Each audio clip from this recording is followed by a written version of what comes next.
ये आवाज है आईटीबीपी के उन जवानों की जिन्होंने ऋषि गंगा पावर प्रोजेक्ट में फंसे मजदूरों को सही सलामत बाहर निकाल लिया है। यह सभी मजदूर तपोवन के पास ही एक टनल में फंस गए थे। बताया जा रहा है अब तक 16 मजदूरों को सुरक्षित बाहर निकाल लिया गया है। टनल के भीतर नज़ारे कितने खौफनाक थे, इस बारे में कुछ मजदूरों ने अपने बयान भी दिए हैं। उन्हीं में से एक बसंत बहादुर ने बीबीसी को बताया कि वो और उनके साथी सुरंग के करीब 300 मीटर अंदर थे। उन्होंने लोगों की आवाजें सुनी जो उन्हें बाहर आने के लिए प्रेरित कर रहे थे, लेकिन मजदूरों को डर था कि कहीं अगर वो बाहर की ओर गए तो और ज्यादा मुसीबत में न पड़ जाए। उन्हें ये भी मालूम नहीं था कि दरअसल हुआ क्या है।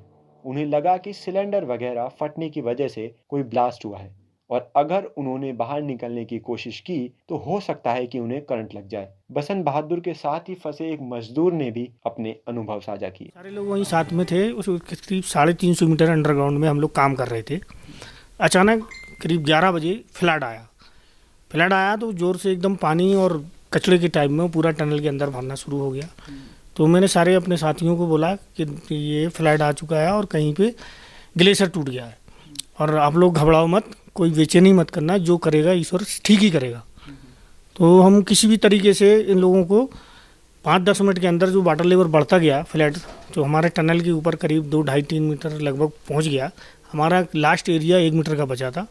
उसमें हम लोग सपोर्टिंग के लिए कुछ सरिये मारते हैं रिप के। उस सरियों के सहारे से हमने सबको समझाया कि इन्हीं सरियों के सहारे से हम लोग चलेंगे। तो करीब हम 2-2.5 घंटे का मकसद करके धीरे धीरे पूरी टीम हमारी हम सबको लेके अपने पोर्टल पे लास्ट एंड पे पहुँचे। वहाँ जाके हमने, हमारा एक साथी लड़का है बिल्डर विनोद कुमार सिंह, उसको मैंने बोला बेटा पोर्टल के नज़दीक जाओ और वहाँ से सिग्नल देखो कौन सा मिल रहा है। तो सिग्नल कोई नहीं मिला। करीब 10 मिनट बाद दोबारा फिर मैंने पुनः पहुँचाया उसको और मैंने कहा देखो दोबारा जाके शायद मिलता है।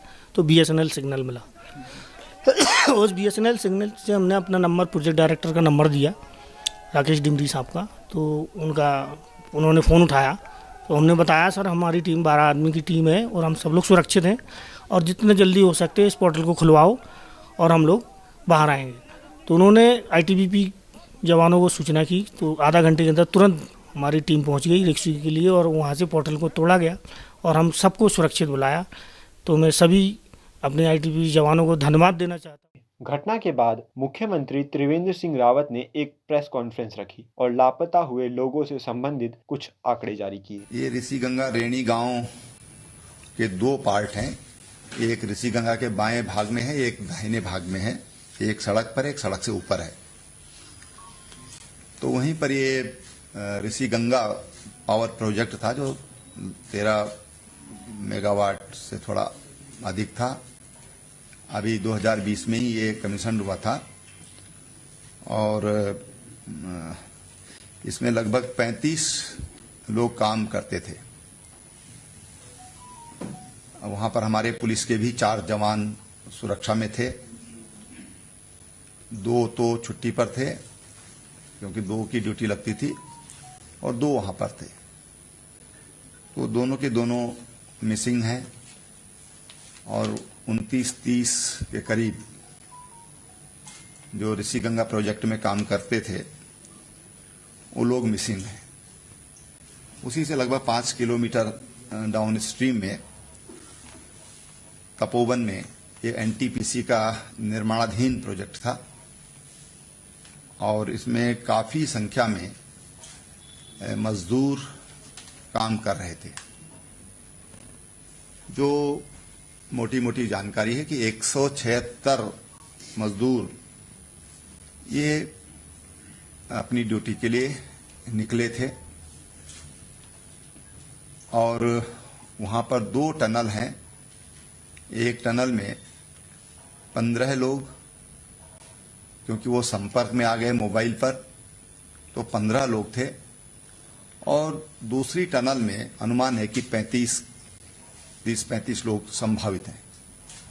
जब ये एवलांच आया तो 35-40 लोगों का अनुमान है कि वो जब लोग चिल्लाए, शोर हुआ, गांव जो आसपास जो ऊपर जो गांव थे उन्होंने वहां से आवाजें दी, तो 35-40 के करीब लोग वहां से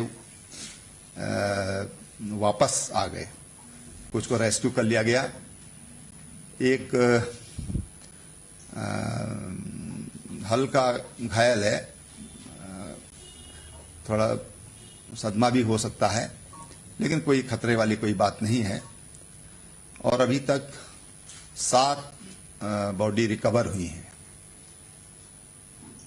जो दूसरी जो टनल है जिसमें 35-40 के करीब लोग, 35 के आसपास की संभावना है, वो बहुत मलबा वहां आने से और मलबा अंदर तक प्रवेश घुस गया उस सुरंग में, और सुरंग तक पहुंचना भी बहुत कठिन काम था, बहुत जोखिम भरा था। लेकिन हमारे आईटीबीपी के जवानों ने रोप के सहारे वहां पर उतरे। सड़क वहां तक है, लेकिन इतना मलबा है कि उसमें किसी भी मशीन का जाना ये संभव नहीं है। मशीन वहां तक पहुंचाना ये संभव नहीं है।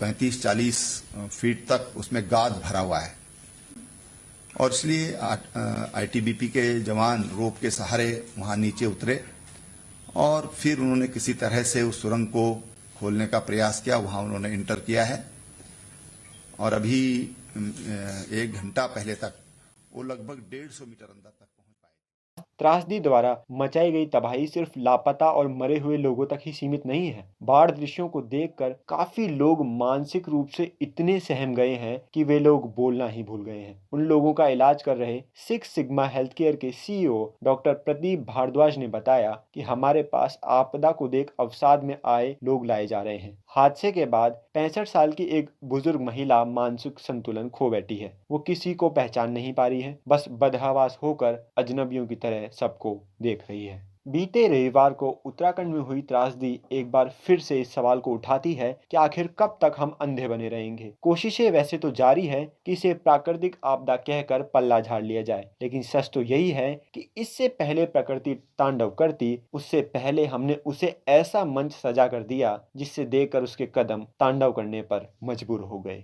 द वॉइस के साथ यश शक्तावत।